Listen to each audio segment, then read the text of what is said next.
Hello everyone, welcome back to online study on. इस video में हम बात करने वाले हैं आप लोगों के डिमांड के ऊपर। बहुत इंपॉर्टेंट टॉपिक है जलवायु सम्मेलन और प्रोटोकॉल। जैसा कि आपको पता है कि जलवायु से संबंधित कई सारे प्रोटोकॉल, कई सारे सम्मेलन किए गए थे, तो उनसे संबंधित अक्सर क्वेश्चंस पूछ जाते हैं। तो मैंने यहाँ पे कुछ लगा रखा है और इसके बाद हम लोग नेक्स्ट स्लाइड में भी और भी जो इंपॉर्टेंट है उसको भी कवर करेंगे। तो सबसे पहले हम इसको देखेंगे एक एक करके और किस में क्या इंपॉर्टेंट था वो आपको याद रखना है, ठीक है। तो वीडियो बहुत इंटरेस्टिंग होने वाली है। वीडियो को लाइक कर दीजिएगा और दोस्तों के साथ शेयर कर दीजिए, साथ साथ चैनल को सब्सक्राइब करके रखिएगा। चलिए शुरू करते हैं। सबसे पहला आपका देख रहे हैं यहाँ पे स्टॉकहोम सम्मेलन। स्टॉकहोम सम्मेलन हुआ कब था? 1972। स्टॉकहोम सम्मेलन 1972। यहाँ पे जो आप नाम जो देखेंगे वहीं पे आयोजन किया गया था, इसे याद रखना है। स्टॉकहोम सम्मेलन यानी इसका आयोजन स्टॉकहोम में हुआ था। आयोजन की तिथि क्या थी? तो ये आयोजन हुआ था आपका 5 जून 1972। 5 जून से कुछ याद आया? 5 जून को हम लोग क्या मनाते हैं? पर्यावरण दिवस, ठीक है। पर्यावरण दिवस, विश्व पर्यावरण दिवस मनाया जाता है। तो पर्यावरण दिवस मनाने की जो स्टार्टिंग हुई थी वो यही इसी सम्मेलन से बात कही गई थी, इसी सम्मेलन से। और सबसे पहली बार मनाया गया था 1974 में, यानी कि पहली बार आपका कब मना था? विश्व पर्यावरण दिवस 1974 में, ठीक है, ये ध्यान रखिएगा।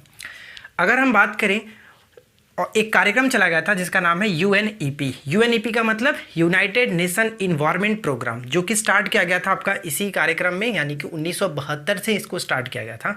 इसे आपको याद रखना है, ठीक है। और भारत ने 13 जनवरी 2006 को स्टॉकहोम सम्मेलन की पुष्टि की थी, ये याद रखिएगा, पूछा जा सकता है। एक क्वेश्चन और पूछते हैं, UNEP united nation environment programme का मुख्यालय कहाँ पर है? ये भी आपको कमेंट करके बताना है, ठीक है।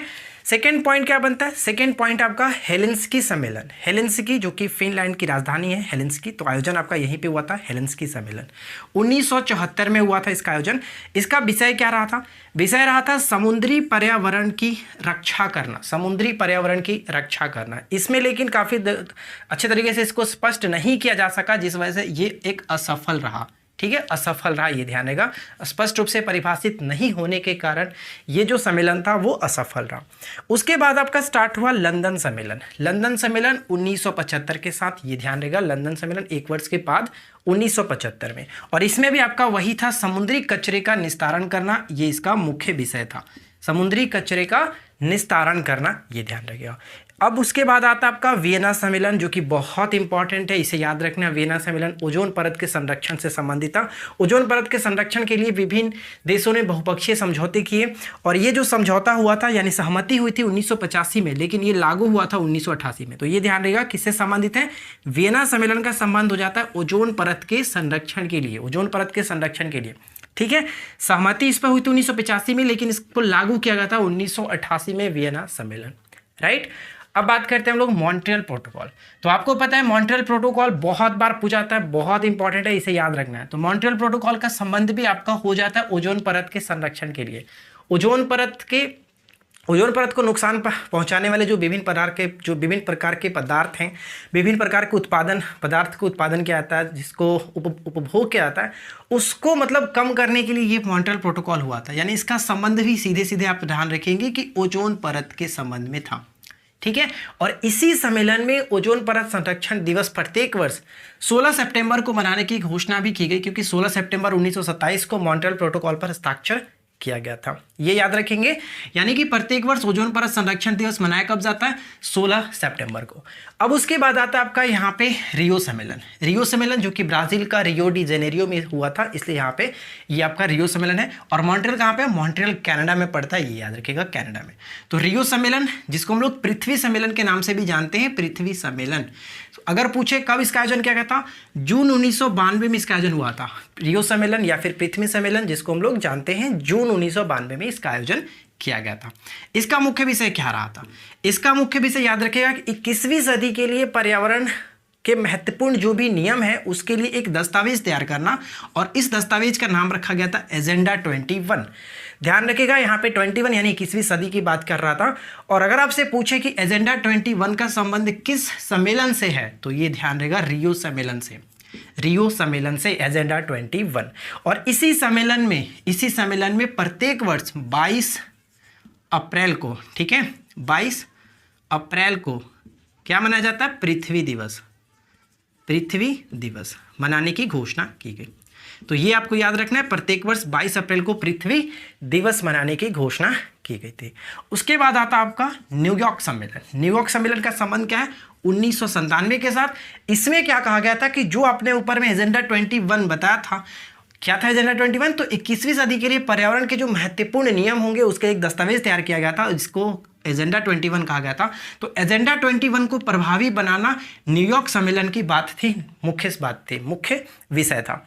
उसके बाद आता आपका नैरोबी, ठीक है, नैरोबी कह सकते हैं, नैरोबी घोषणा पत्र, ये आपका 1997, ये भी 1997, ये डेट याद रहेगा। ज़्यादातर आपको डेट याद रखना है, क्योंकि अगर पूछा है कि स्टॉकहोम सम्मेलन कब हुआ था, 1972, मॉन्ट्रियल प्रोटोकॉल कब हुआ था, 87, क्योटो प्रोटोकॉल कब हुआ था, 97, इस तरह से अगर विषय पूछे तो ज़्यादातर पूछा था मॉन्ट्रियल का, और ये आपका जो क्योटो प्रोटोकॉल है इससे संबंध में पूछा जाएगा, वियना से संबंधित पूछा जाएगा, और ये पर्यावरण दिवस कब स्टार्ट हुआ था, किस सम्मेलन में स्टार्ट हुआ था, इस तरह से क्वेश्चंस बनते हैं, राइट। तो अब यहाँ पे अगर हम बात करें नैरोबी घोषणा पत्र का संबंध किससे, तो 1997 अब तक जितने भी ऊपर में आपने सम्मेलन संधि हुई थी उसी को प्रभावी बनाने के लिए ये था आपका नैरोबी प्रोटोकॉल, नैरोबी घोषणा पत्र 1997। सभी अंतर्राष्ट्रीय संधियों को प्रभावी बनाने के लिए नैरोबी घोषणा पत्र 1997 को बनाया गया था। उसके बाद आता है आपका क्योटो प्रोटोकॉल। क्योटो प्रोटोकॉल बहुत इंपॉर्टेंट है, जैसे मॉन्ट्रियल प्रोटोकॉल है उसी तरह से क्योटो प्रोटोकॉल भी इंपॉर्टेंट है। इसमें क्या बात कही गई थी कि इसके जितने भी देश हैं, जितने देश इसमें सहमति होंगे उसमें क्या करना है कि उनके कार्बन का जो उत्सर्जन है उसको कटौती करना है, कार्बन डाइऑक्साइड की कटौती करना है, ये इसका मेन पर्पज था। यानी कि इसको ग्रीन हाउस गैस से बस याद रखें, ग्रीन हाउस गैस के उत्सर्जन में कमी करने के लिए इसके संबंध में था 1997, इसे याद रखना है, क्योटो प्रोटोकॉल। अब बात आता है सिएटल सम्मेलन, वाशिंगटन का एक शहर है सिएटल, अमेरिका के वाशिंगटन में, जिसका यहाँ पे सम्मेलन हुआ था 1999 में, ठीक है, 1999 में। और इसमें जो मुख्य विषय था कि विश्व व्यापार को पर्यावरण के दायरे में लाना, विश्व व्यापार को पर्यावरण के दायरे में लाना। तो यहाँ पे देखिए एक बार फिर से रिपीट कर लेते हैं ताकि आपको अच्छी तरीके से याद हो सके। स्टॉकहोम सम्मेलन 1972, जिसमें हम लोग 5 जून 1972 का इसका आयोजन किया गया था, और इसी सम्मेलन में प्रत्येक वर्ष पर्यावरण दिवस मनाने की घोषणा की गई थी। 5 जून को पहली बार मनाया गया था 1974 में। और 2021 का थीम क्या है, जो कि मैंने आपसे पूछा, कमेंट करके बताना आपको। और इसी में आपका UNEP कार्यक्रम स्टार्ट किया गया था, यूनाइटेड नेशन इन्वायरमेंट प्रोग्राम, जिसका मुख्यालय केन्या की राजधानी नैरोबी में स्थित है। 13 जनवरी 2006 को स्टॉकहोम सम्मेलन पर भारत ने पुष्टि की थी, ये ध्यान रखेंगे। हेलेंस्की किसकी राजधानी है? फिनलैंड की राजधानी हेलेंस्की होता है। और हेलेंस्की सम्मेलन कब हुआ था? 1974। और इसका विषय क्या था? पर्यावरण, यानी समुद्री पर्यावरण की रक्षा करना। लेकिन ये असफल रहा। उसके बाद आपका लंदन सम्मेलन आया, जो कि 1 साल बाद 1975 में, और इस पर भी आपका वही था, समुद्री कचरे का निस्तारण करना। उसके बाद आया था वियना सम्मेलन, जो कि वियना सम्मेलन आपका सहमति हुई थी 85 में, लेकिन उसको लागू किया गया था 1988 में। और इसका भी संबंध आपका ओजोन परत से था। ओजोन परत के संरक्षण के लिए ये बहुपक्षीय पर्यावरण समझौता था। उसके बाद आता आपका मॉन्ट्रियल प्रोटोकॉल। मॉन्ट्रियल प्रोटोकॉल जबकि 87 संबंध है, 16 सितंबर 1987 को इस पर हस्ताक्षर किया गया था। और 16 सितंबर को ही प्रत्येक वर्ष विश्व ओजोन परत संरक्षण दिवस के रूप में हम लोग मनाते हैं। उसके बाद है रियो सम्मेलन, जिसको पृथ्वी सम्मेलन के नाम से भी जानते हैं, 1992। और इसमें क्या था कि आपका एजेंडा 21 के साथ, यानी कि 21वीं सदी के लिए पर्यावरण के जो महत्वपूर्ण नियम है उसके लिए एक दस्तावेज तैयार करने की बात कही गई थी, जिसे एजेंडा 21 नाम दिया गया था। और इसी में आपका प्रत्येक वर्ष 22 अप्रैल को पृथ्वी दिवस मनाने की घोषणा की गई थी। न्यूयॉर्क सम्मेलन 97, नैरोबी घोषणा पत्र 97। उसके बाद क्योटो प्रोटोकॉल का संबंध कार्बन डाइऑक्साइड के उत्सर्जन को कटौती करना था, 1997, ये ध्यान रखेगा। क्योटो प्रोटोकॉल लागू कब हुआ था? 2006 में, ये ध्यान रखेगा, 2006 में। लेकिन ये आपका था जो कि समझौता हुआ था 97 में, लागू हुआ था 2006 में। सिएटल सम्मेलन 1999 के साथ समझौता, यानी कि सहमति हुई थी, जिसमें क्या बात थी? सिएटल कहाँ पे? अमेरिका के वाशिंगटन में एक शहर था सिएटल, वहाँ से, ठीक है, 1999। इसमें विश्व व्यापार को पर्यावरण के दायरे में लाना इसका मेन जो कि विषय था, मुख्य विषय था। तो अब चलिए कुछ और भी इंपॉर्टेंट है जिसको हम लोग आगे की स्लाइड पे देख लेते हैं। तो ध्यान दीजिएगा फ्रेंड्स, यहाँ पे अगर हम बात करें उसके आगे की, जैसे कि 10 के बाद 11, तो यहाँ पे एक और था आपका सम्मेलन, जोहान्सनबर्ग सम्मेलन। जोहान्सनबर्ग दक्षिण अफ्रीका का एक शहर था जोहान्सनबर्ग, वहाँ पे आपका सम्मेलन हुआ 2002 में। और आपको पता है कि जो रियो सम्मेलन हुआ था, जिसको पृथ्वी सम्मेलन के नाम से जानते हैं, वो पहली बार आपका हुआ था 1992 में। तो यानी 10 वर्ष के बाद होने की वजह से इसको हम लोग रियो +10 के नाम से भी जानते हैं। डायरेक्ट भी पूछा सकता है कि रियो 10 सम्मेलन कब हुआ था, या फिर आपसे कहेगा कि जोहान्सनबर्ग सम्मेलन कब हुआ था। इसका संबंध क्या है? इसका संबंध क्या था? तो इसका विषय था आपका सतत विकास। साथ ही साथ इसमें इस सम्मेलन के द्वारा वैश्विक गरीबी को दूर करने के लिए, एक वैश्विक गरीबी को उन्मूलन करने के लिए एक कोष भी चलाया गया था। इस कोष की स्थापना की थी, विश्व एकजुटता कोष की स्थापना की गई थी। पूछा जा सकता है कि विश्व एकजुटता कोष की स्थापना किस सम्मेलन में की गई थी, तो जोहान्सबर्ग सम्मेलन या फिर रियो 10 सम्मेलन में किया गया था। ठीक है, ये ध्यान रखिएगा। उसके बाद जो कि लास्ट है आपका रियो प्लस 20 सम्मेलन कब हुआ? 2012 में। जैसे कि 1992 में हुआ, तो 20 वर्ष के बाद अगर हम बात करें तो ये आपका हुआ था 2012 में। इसका संबंध भी वही था, सतत विकास पर विशेष जो कि जोर दिया गया था, विशेष बल दिया गया था। और इसकी जो संकल्पना थी, फ्यूचर वी वांट, इसकी संकल्पना रखी गई थी। इसे आपको याद रखना है।